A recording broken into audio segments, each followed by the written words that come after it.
Yeah, so everything has been done and we can move on to building it. And yeah, look into the PD that was generated, and it contains all those all those information that will help us to interact with the on-chain program. The very first instruction that we built was initialize, but yeah, alphabetically it's closed, and it has all those accounts that we mentioned in our contract. The user, the vault state. The vault state is a PDA. It has two seeds.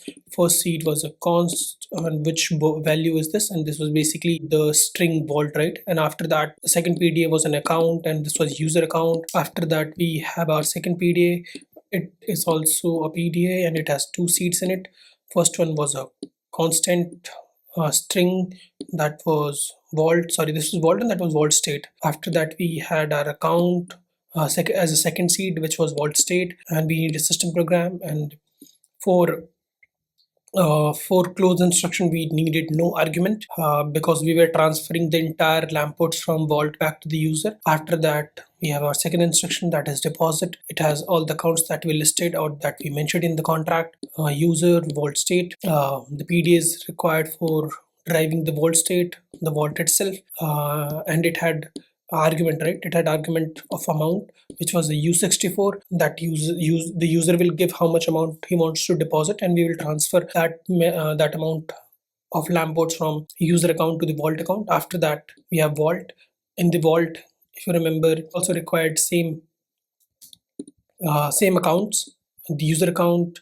And if you notice, the user is writable as well as signer. In other stuff too, you will notice this gives you ideal gives you lots of information about the contract and the account interact with the on-chain program. After initialize, we have our last instruction, I guess, withdraw. And after that, at the bottom, you also get what are the accounts that were used and what were the type of account.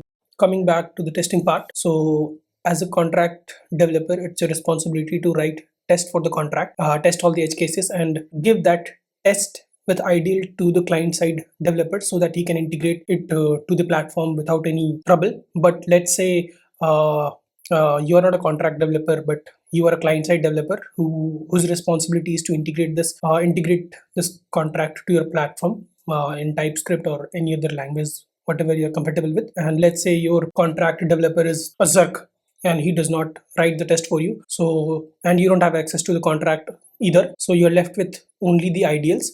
And after that, with respect to that ideal, you will have to write your test manually. So if you remember, we needed two different kind of PD, right? The first PDA was vault state PDA, and the second was the vault. And yeah, so we are going to derive that PDA first. If you notice, these are the seeds for our PDA that we used while initializing that PDA. The first one was simple state string and the user public key. After that, the second one was the vault and the vault state as the second seed for the second PDA. And since it's a PDA respective to our contract, we need to provide our program ID. And yeah, so these two PDA derivations is done. After that, if you notice, I have given 0 over here. What does this mean? That if you call this function, this will basically return you two stuff. First one is a PDA public key, that is the account that we need, and after that the second one is bump. But as we know that we have already derived the bump on our contract side, we don't have to do it on client side, so we just need the PD, right? And after that, we can move on to our very first instruction, that is the initialize. If you notice, if you just go ahead and try to find out initialize instruction over here, if you notice, this is similar, like this is linear everywhere. While writing contract also, you needed all the accounts that were required to interact with that instruction. Similarly over here, in order to call that instruction from client side, you also need all those accounts, right? So first one is user, and user is a mutable, that means it's writable and it's a signer. So similarly, we have our user, and second one is a vault state. Vault state is writable, it means it's mutable, and it's a PD, right? And it has two seed. One of them is a simple const that refers to the simple state as in string, and the second one is account, which is the user account, right? And the last one, the second PDA is the vault PDA. It's also a PDA and the seed required. And last one is the system program. So if you notice, we need all four of those accounts over here, and we are gonna call RPC. So .rpc, what it does under the hood, it will basically call the RPC with This will build an instruction, and this will call the RPC with this instruction. And you also have to you also might have to do the signers and put your provider's signer over here, providers dot wallet dot pair, right? But anchor, like this anchor stuff, make it very simple, right? You don't have to do this. Apparently under the hood, if you don't sign it with any signer, this will automatically sign with the wallet that you are using as a default provider over here. So you don't have to do it in every instruction. But let's say the signer for this wallet, this instruction is not our wallet. If this is some other wallet, you have to do it manually over here. And yeah, the second instruction, right? Moving on to the second instruction, what are we doing? We are basically depositing to Solana into it, and we are calling deposit instruction with this. And let's go to that deposit instruction. You will notice the same stuff. What are the accounts that we need to call this instruction? And first one is officially the user, right? Our user. And after that we have our vault, and we have after that we have our vault state, we have our vault and the system program. Similarly, vault state, vault and system program. And something different that it has other than initialize instruction was a simple argument, right? As if you remember, in our deposit instruction, we needed to provide how much amount user wants to deposit, so that we can transfer that much amount from user account to our vault, right?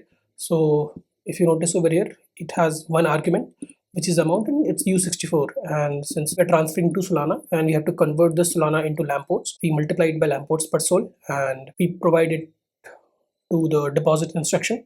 We log the results over here. After that, amount from the vault, we are just withdrawing one Solana, so that in our close instruction, it will automatically close the vault, and it will withdraw the remaining amounts, right? So if you notice, we have similar accounts over here: user, vault state, vault, and system program, and it has also argument. So it make it simple, right? So we have our user, vault state, vault, and system program, and this is the argument that we are providing. And we basically wants to withdraw just one sol, so we convert this into lamports, and we call the instruction with help of .rpc, and we log the stuff. After that, we have our last instruction, that was close. And in close, we don't need to provide any argument. We just have to put all the counts that it's required. First one was user. After that, it needed vault state, it needed vault and system program, and no argument, right? So similarly, we give it vault state, vault, and system program, and we call RPC. And since we are using Surfpool, so to test it, so Surfpool start -f and watch. This will basically start the Surfpool. It will spin up a Solana validator locally, and then it will deploy your contract on local chain. After that, you can basically do anchor test, and this will basically call your, let's do this like this so that we can check. So if you notice, this is basically processing the transactions, and all the test cases have been passed. And you can also go ahead and check it on Solana Explorer. Let's check deposit one, right? This one was deposit, right? So if you notice, this is basically calling the deposit instruction from our program. This is interacting with this program, and if you search this, you'll notice this is our program address. So if you notice, the executable true means it's a smart contract deployed on Solana. If you check if you check another instruction, let's say withdraw, right? And withdraw, it should have transfer one Solana back to user, as you can see that. And the close instruction should have transferred the remaining one sol and a few more, because we had rent exempt fees that was 0 something sol. It has been transferred back to user as we close this PDA, and one sol back to the user. Yeah, let's go ahead and stress test our contract a little bit, so that we can test some edge cases. Like we talked about, the creator who creates the vault should be only able to withdraw sol from that vault. Nobody else should be able to do that. And we can test it via, like, simply, if you notice over here, this withdraw one sol, and this gets automatically signed by the provider, and I'm also passing provider as a user.